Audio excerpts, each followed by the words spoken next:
यः स्तोमवासः।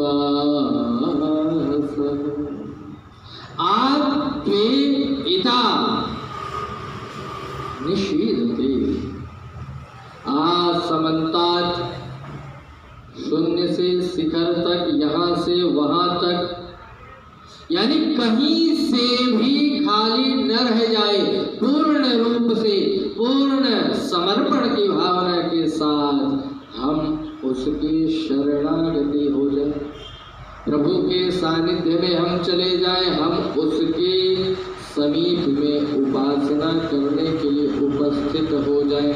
और ऐसे ही नहीं, निषेधतः, और निर्मल होकर के, निर्मल निश्चल पवित्र भावना के साथ यदि भक्ति भी करें तो स्वार्थ जुड़ गया तो भक्ति 1% भी हमारे लिए लाभ नहीं देने वाली है।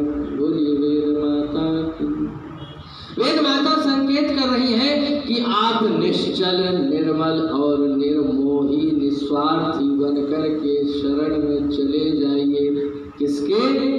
इंद्रम अभिप्रगायता, उस इंद्र राजा के, ऐश्वर्यशाली जगन्नियंता जगदीश्वर के शरण में निर्मल, निश्चल और निस्वार्थ भाव से उपस्थित हो जाए। सखायः स्तोमवाहसः, और सखित्व के भाव से उनके स्तुति में अपने आप को समर्पित कर दें। बोलिए वेद माता की। जब हम किसी के सामने उपस्थित होते हैं, किसी के साथ जुड़ाव लगाव के साथ आगे बढ़ते हैं महाराज, तो अगर स्वार्थ लेकर के उपस्थित होंगे उसके सामने, तो अभी नहीं तो कल नहीं तो परसों नहीं तो एक दिन ऐसा आएगा कि स्वार्थ अपने आप उजागर हो जाए। स्वार्थ छुपता नहीं है और निस्वार्थ छुपाया नहीं जाता। निस्वार्थ सेवा करने के लिए आप परमेश्वर के चरणों में, भगवान के चरणों में, देवालय में जिस दिन आप निस्वार्थ भाव से पहुंच गए, और सुबह से शाम तक की जरूरी नहीं है, एक पल भी अगर बैठ करके आपने कुछ सेवा की, फूल ही तोड़ दिए या माला ही बना दिए या फिर थोड़ा सा साफ सफाई कर दी, उसका भी फल हमारे जीवन में अत्यंत करोड़ों शुभ कर्मों के बराबर स्थिति बना देता है। बोलिए वेद माता। तो वेद माता हमें आज के मंत्रों में संकेत कर रही है कि जब भी हम परमेश्वर के सानिध्य में जाएं तो वहां तो निस्वार्थ होकर के ही जाना होगा, और यदि निस्वार्थ होकर नहीं जाएंगे तो उसकी प्रेरणा से वो निस्वार्थी बना देगा। क्योंकि वहां आप एक परिकल्पना करें, जब यज्ञ होता है, जब अग्निहोत्र होता है या जब पूजा आरती हो, उस समय भले ही उस क्षण के लिए आपके मन में कहीं से भी स्वार्थ उत्पन्न नहीं हो सकता, और न ही आपके मन में लेश मात्र भी पाप की भावना जागृत हो सकती है। ऐसी तरंगे देवालय की भूमि में, ऐसी तरंगे आध्यात्मिक सत्संग की भूमि में फैला करती है।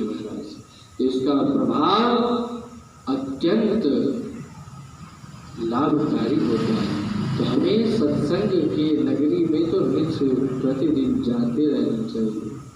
सत्संग वाली नगरी चले रे मना, सत्संग वाली नगरी चले रे मना, सत्संग वाली नगरी चले रे मना, सत्संग वाली नगरी चले रे मना, सत्संग वाली नगरी चले। पी प्रभु ज्ञान का चले रे मना, पी प्रभु ज्ञान का चले रे मना, सत्संग वाली नगरी चले रे मना। सत्संग में है ज्ञान की गंगा, सत्संग में है ज्ञान की गंगा, सत्संग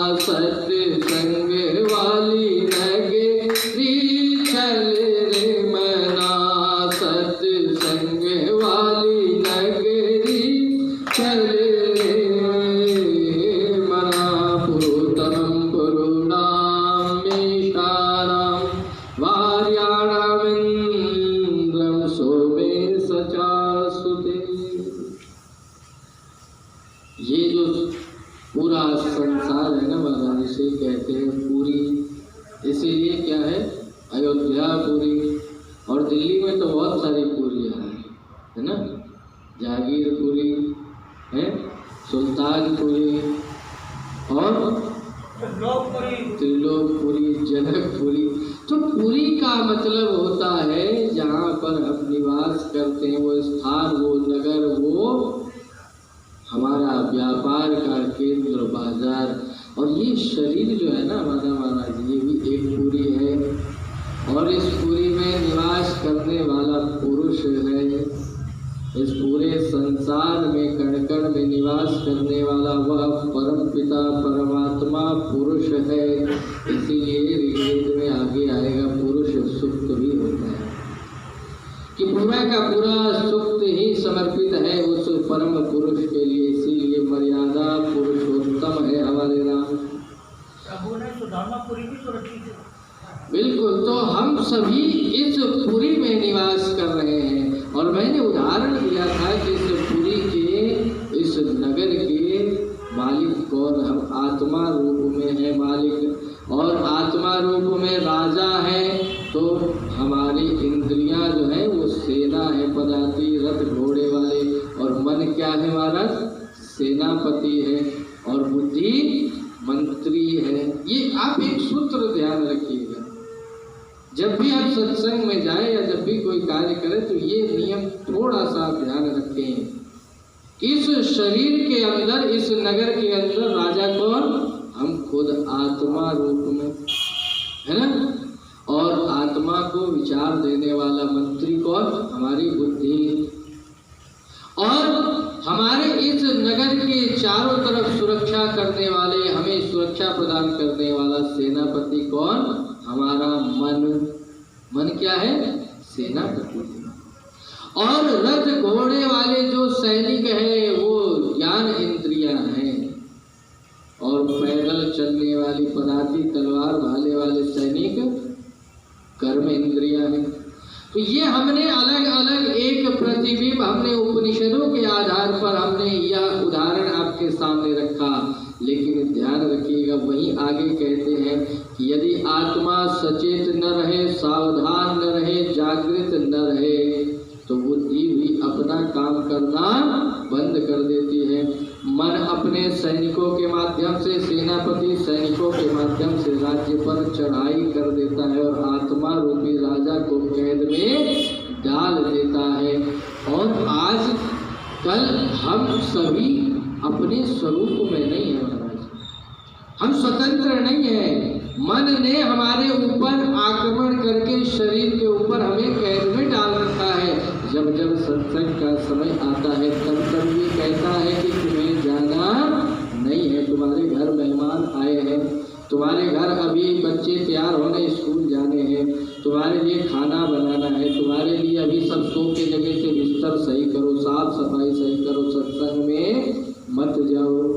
तो ये मन हमें रोकता है, बांधता है, और इसीलिए क्या कहते हैं? मन ही मिलाता इस, मन ही दिलाता मुक्ति, मन ही तो डालता सुकर्म में अड़ंगा है।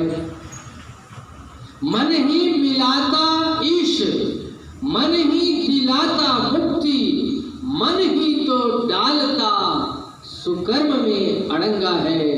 मन है अजीज तो लजीज कोई चीज नहीं, मन यदि चंगा तो कटौती नहीं गंगा। लेकिन ये किसके लिए उदाहरण है? मन यदि चंगा तो कटौती में ही गंगा है महाराज। जो तपस्वी है, जो त्यागी है, जो परिश्रम करते, मेहनत करते, उनके लिए कहा कि जहाँ हो, जिस स्थिति में हो, वहीं से भक्ति भाव कर लो, सब कुछ प्राप्त है।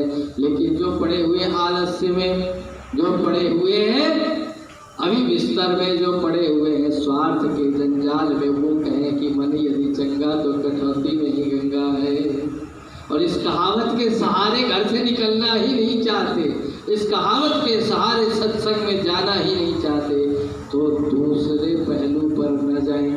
क्योंकि हर सिक्के के दो पहलू होते हैं महाराज, हर कहावत के दो अर्थ होते हैं, हर शब्द के दो अर्थ होते हैं, हर विचार के दो मतलब निकाले जाते हैं। अजगर करे न चाकरी, पंछी करे न कार,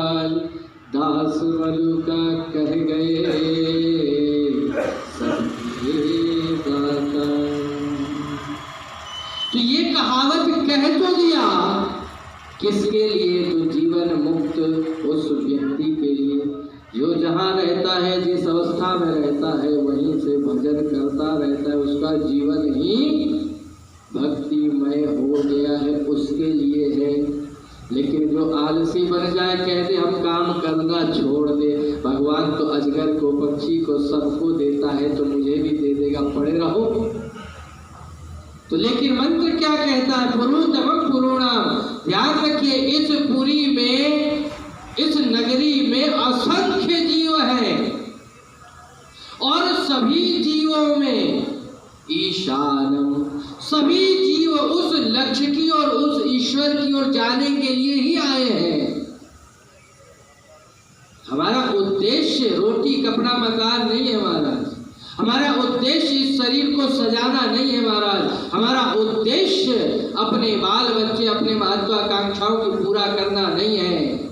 हमारा उद्देश्य तो भगवत प्राप्ति है महाराज, हमारा उद्देश्य उस ईश्वर तक जाने का, उस मोक्ष तक जाने का, आनंद को प्राप्त करना हमारा परम उद्देश्य है। और उस उद्देश्य को हमें प्राप्त करने के लिए एकमात्र यह शरीर साधन हमें मिला। और इस साधन में ध्यान रखिएगा, कई लोगों को हमने देखा है कि बहुत दुखी है, परेशान है, पीड़ा में है, रोते रहते हैं, जब भी देखो तब मुंह लटकाए बैठे रहते हैं, जब भी देखो तब कुछ न कुछ लोग उनसे दूर भागते हैं कि कहीं सामने गए तो हमसे न मांगने लग जाए कि लाओ दे दो जी।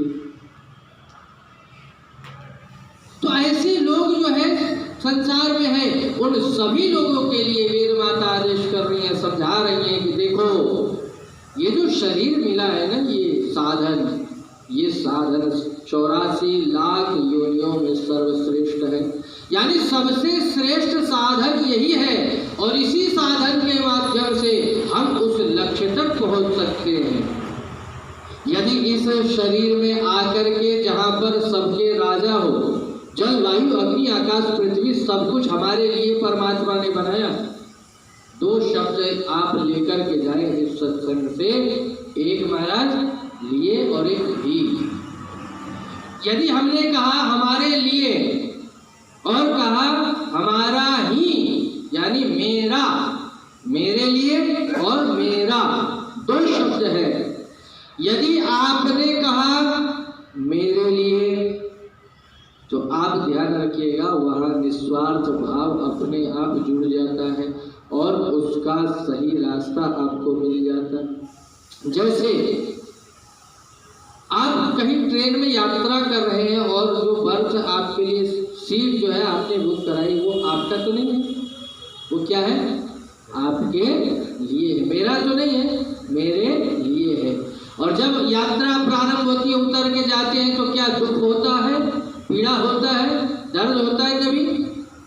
क्योंकि हमें पता है वो मेरे लिए है, हमारे उतरने के बाद वो दूसरे के लिए हो जाएगा। यदि और घर में हम बैठे हैं, जब हमारा घर कोई तोड़ देता है या कहीं से टूट जाता है तो दुख होता है, पीड़ा होती है कि तो क्यों होती है? कि मेरा घर है, मैंने इसे मेहनत से बनाया है। ध्यान रखिएगा, संसार में मैं कुछ नहीं कर सकता, मेरा कुछ भी नहीं है, शरीर मेरा नहीं है, ये श्वास की कड़ियां मेरी नहीं है, यहाँ तो मेरा कुछ भी नहीं है।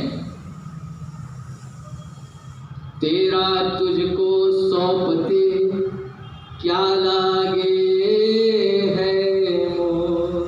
बाद में प्रार्थना करते हैं ना कि प्रभु मेरा तो कुछ भी नहीं है, ये सब मेरे लिए आपने दिया, मैं जब तक इसका उपयोग करूंगा, जब तक यहाँ रहूंगा, तब तक इसके साथ ही चलूंगा।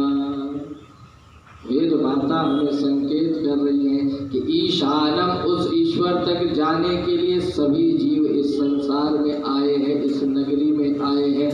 ध्यान रखिएगा, यही बसना नहीं है, यहाँ हमेशा के लिए रहने नहीं आए हैं, ये एक आश्रय है, पड़ाव है, एक ठहराव है। यहाँ से भी हमें आगे बढ़ना है, उस आनंद धाम की ओर आगे बढ़ना है, उस परम लक्ष्य की ओर आगे बढ़ना है। वार्याणम इंद्र सोमे सचासुते, इंद्र की तरंगों से, उस रश्मियों से, उस शक्ति से, विद्युत सूरज ऊर्जा के माध्यम से हमें अपने शरीर को आगे बढ़ाना है, अपने यात्रा को आगे बढ़ाना है। रुका हुआ पानी भी कीड़े उत्पन्न कर देता है। एक जगह स्थिर हो गए ना तो जीवन वहीं समाप्त हो जाएगा। तो हमें स्थिर नहीं होना है। जहां स्थिर होना है वहां तो हम स्थिर होते नहीं है, और जहां रुकना नहीं है, बढ़ना है, वहां हम रुक जाते हैं। हमें स्थिर होना है मन की तरंगों को रोकने में, हमें स्थिर होना है अपने इंद्रियों के विषयों को रोकने में, हमें स्थिर होना है भक्ति भावना में। लेकिन हम वहां तो 2 मिनट खड़े होकर के भाग लेते हैं, 2 मिनट रुक करके हम चल देते हैं। नहीं, बहुत सारे काम है, बहुत सारे काम है। एक शब्द आया, एक विचार आया कि वस्तु जो है ना, पदार्थ है, उसका उपयोग करना है, और रिश्तेदार है उनको सजोना है, संबंधों को सजोना है और वस्तुओं का उपयोग करना है। लेकिन आज उल्टा हो रहा है, वस्तुओं को सजो रहे हैं, संबंधों का उपयोग कर रहे हैं। अगर कहीं नौकरी पानी है तो रिश्तेदारी और सोर्स लगाने के लिए जाते उपयोग करते हैं, और घर और वार और जो साधन है जिसका उपयोग करना था उसे सजो के रखे। लेकिन कोरोना ने सबको सिखा दिया है महाराज कि ध्यान रखो, कितने भी बड़े बड़े सामर्थ्य आपके पास हैं, बड़े से बड़े देश और बड़े से बड़े शक्तिशाली जो ढिढोरे पीटते थे कि मैं तुम्हें एक पल में उड़ा दूंगा, मैं तुम्हें समाप्त कर दूंगा, वो सारे के सारे घुटने पर आ करके बैठ गए और भारत माता के शरणों में शरणागत हो गए कि तुम हमारी रक्षा करो, दवा हमारे लिए भेजो। तो ध्यान रखिए, भक्ति भावना में हमें स्थिर होना है, हमें उस साधना में स्थिर होना है, हमें उस शरणागति में स्थिर होना है। स घानो योग आभुवत् स राये स पुरंध्यान। वह योग जो हमें जोड़ता है, जो हमें उस दृढ़ता से जोड़ता है, वह धन, वह संपत्ति। ध्यान रखिएगा महाराज, धन जो है ना उसके भी कई नाम हैं। कहीं उसको द्रव्य कहते हैं, कहीं दक्षिणा कहते हैं, कहीं रई कहते हैं, और कहीं धन है तो कहीं अर्थ है, कहीं संपत्ति है, कहीं साधन है। तो इसका अलग अलग तरह से हमें ध्यान रखना है। और वेद माता हमें संकेत कर रही है, स राये स पुरंध्या। वो रई, वह ऐसा धन जो कभी भी समाप्त नहीं होने वाला है। उस धन को प्राप्त करके, हम उस शक्ति को प्राप्त करके इस नगरी में हम निरंतर विचरते रहते हैं। और ऐसा धन जो कभी समाप्त न हो, वह कौन सा धन है? विद्या धनम सर्वधनम प्रधानम। बोलिए वेद माता की। वह विद्या रूपी धन, वह ज्ञान रूपी धन, वह ऊर्जा शक्ति सामर्थ्य जो कभी भी समाप्त नहीं होता है। इसीलिए बार बार हम क्या प्रार्थना करते हैं? हे ज्ञानवान भगवन, हमको भी ज्ञान दे दो। हे ज्ञानवान भगवन, हमको भी ज्ञान दे दो। करुणा के चार छींटे करुणा निधान दे दो। हे ज्ञानवान भगवन, हमको भी ज्ञान दे दो। किस लिए ज्ञान चाहिए महाराज? तो कहा, सुलझा सके हम अपनी जीवन की उलझनों को, सुलझा सके हम अपनी जीवन की उलझनों को, जीवन की उलझनों को।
जाकर के यही प्रार्थना करते हैं कि हे माता हम सबको ज्ञान दो, हमको बुद्धि दो, हमको विवेक दो कि हम जीवन के उलझनों से बाहर निकल सके। और जीवन के उलझनों से बाहर जब निकलेंगे तो हमें भक्ति का मार्ग दिखेगा, हमें वह साधना का मार्ग दिखेगा, वह लक्ष्य दिखेगा। गमध्वाजे विरासनः, और हम उस रास्ते की ओर बढ़ चलेंगे जो रास्ता हम सबको कल्याण की ओर ले जाता है, जो रास्ता हम सबको मुक्ति की ओर ले जाता है। यस्त संस्थेन वृण्वते, और वह स्थान, वह संस्थान, वह शक्ति, वह साधना हम सबको इन बंधनों से मुक्त करने वाला है। हम बार बार क्या याचना करते हैं जब भी हम भगवान के पास रहते हैं? तो क्या मांगते हैं? हम सुख मांगते हैं, है ना? सुख मांगते हैं महाराज, सुख मांगते हैं कि प्रभु हमें सुखी कर दो, या दुख मांगते हैं? हम क्या मांगते हैं? हम सबके लिए ध्यान रखिएगा, सुख अगर मांगेंगे तो ही दुखी रहेंगे। दुख तो कोई मांगता ही नहीं आज के समय, दुख तो अपने आप चले आते हैं हमारे। ध्यान रखिएगा, सुख जो है ना, सुख शब्द क्या कहता है?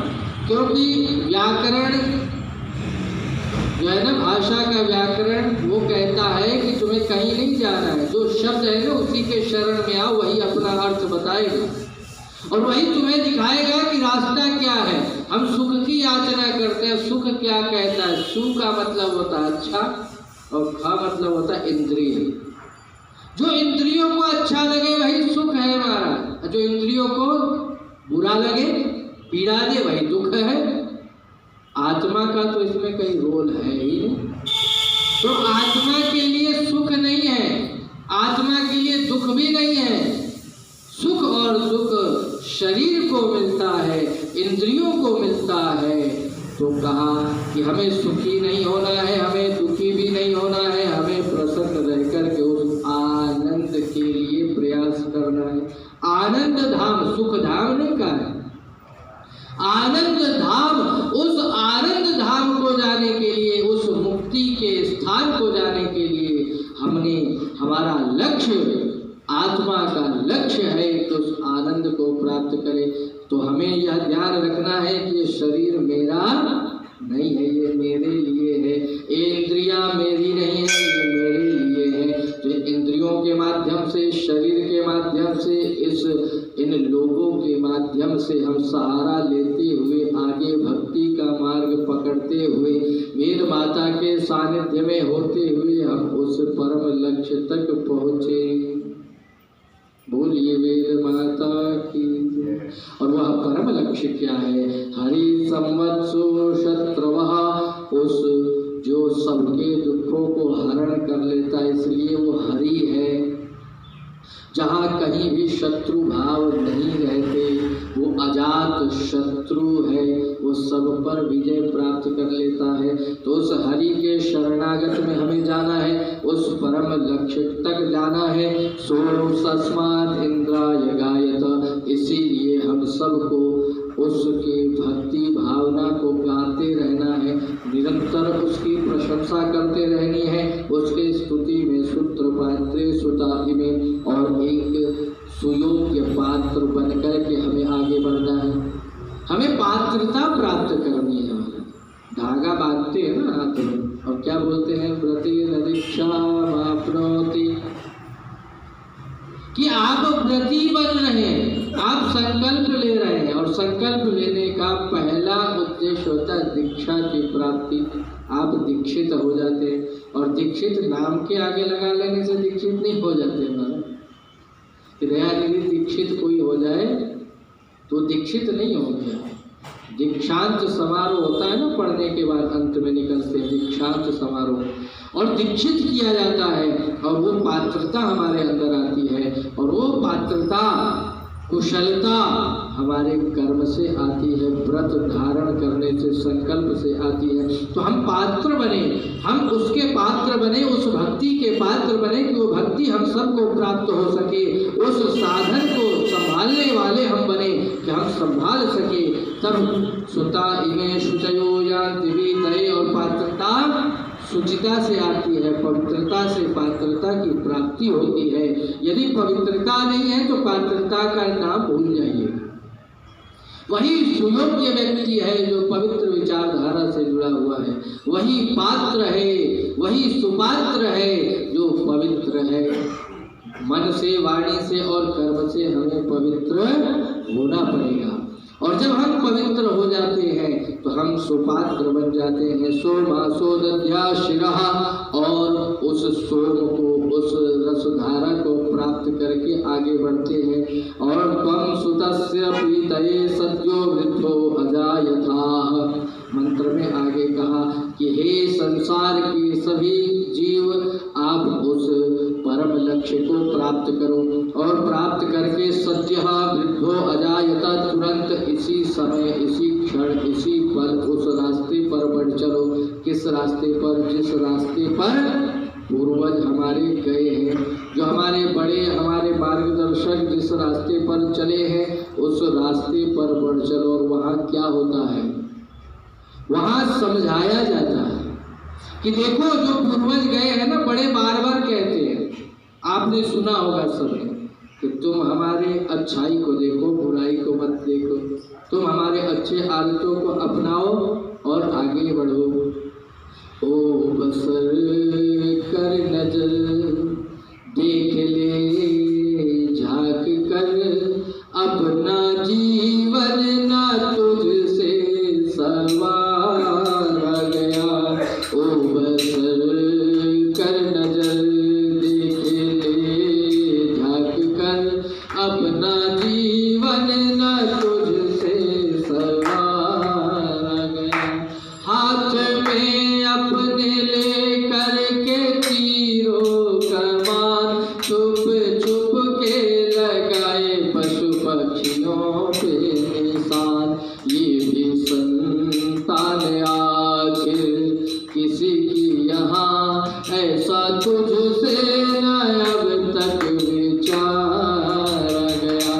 वो बस कर नजर देख ले झांक कर, ऐसा जीवन न तुझसे सवारा गया। महाराज आज की तारीख क्या है? 18 है ना। और 18 तारीख को आज जो है विश्व मांस बहिष्कार दिवस भी है। और विश्व में ये दिवस मनाया गया कि जो अन्य प्राणी हैं, जो निर्जीव हैं, जो मूक हैं, जो बोल नहीं सकते, अपनी पीड़ा दुख बयां नहीं कर सकते, उनको तो छोड़ दो कम से कम। इंसान को तो छोड़ नहीं रहा, लेकिन उन प्राणियों को छोड़ दो, उन जो है मूक जीवों को छोड़ करके अपने पेट को कब्रिस्तान मत बनाओ। महाराज आज अगर हम देखें ना, यूरोप में एक रेस्टोरेंट है, बिल्कुल जब आप देखेंगे ना, गूगल पे सर्च करेंगे तो आपकी आंखें फटी रह जाएंगी।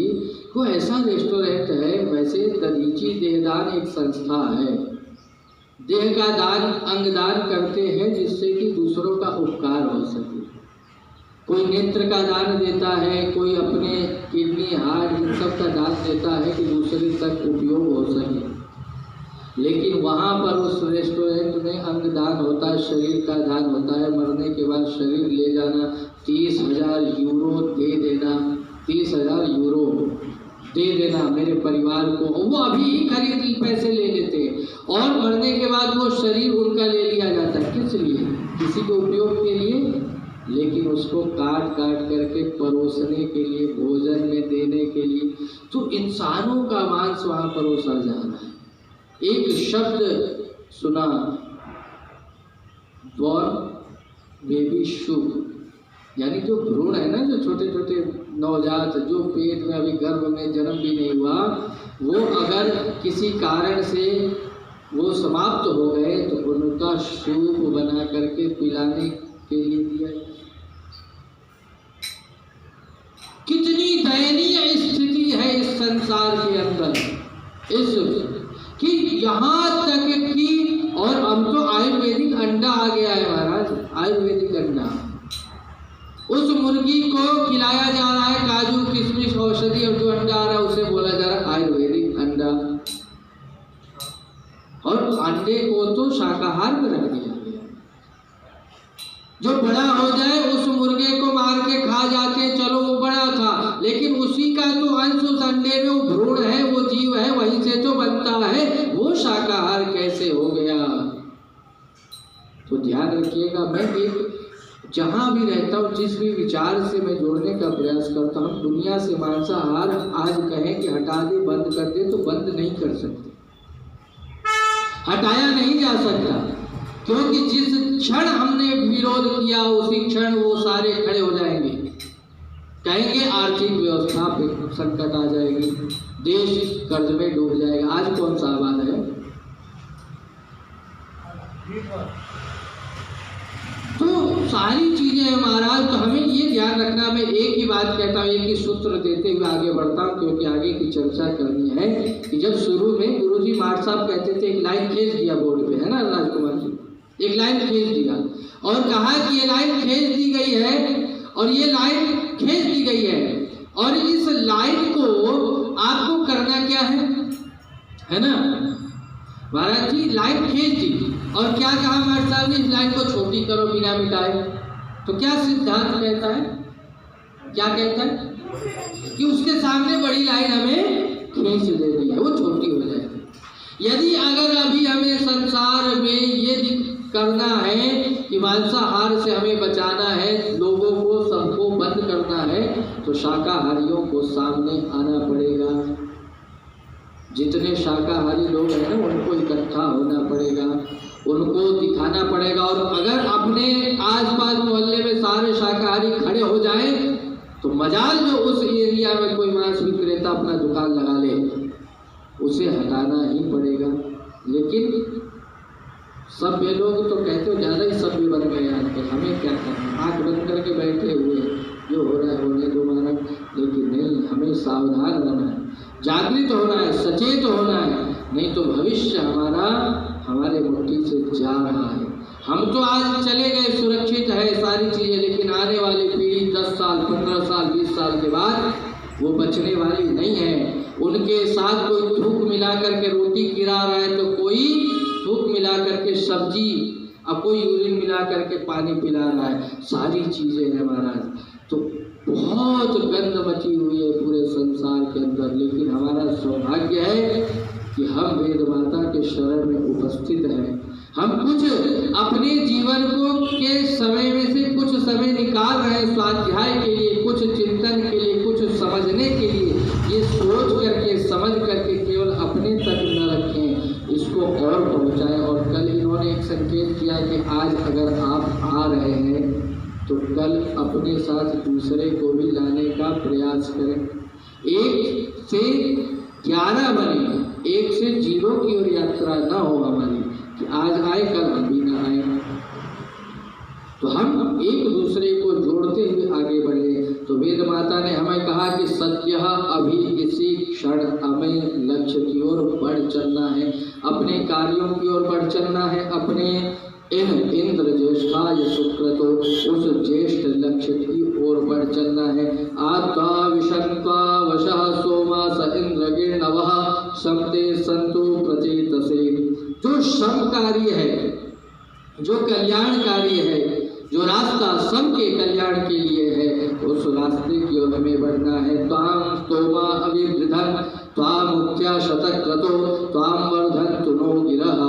और वह जो हमें उन्नति की ओर ले जाने वाला रास्ता है, जो हमें उस शिखर की ओर ले जाने वाला रास्ता है, हे जीव, हे प्राणी, त्वां स्तोमा अभिवृद्धन्, इसी क्षण इसी पर आप वर्धमानम बढ़ जाओ, अपने परिश्रम से, मेहनत से, पुरुषार्थ से उस ओर बढ़ो जो सबके कल्याण का रास्ता है।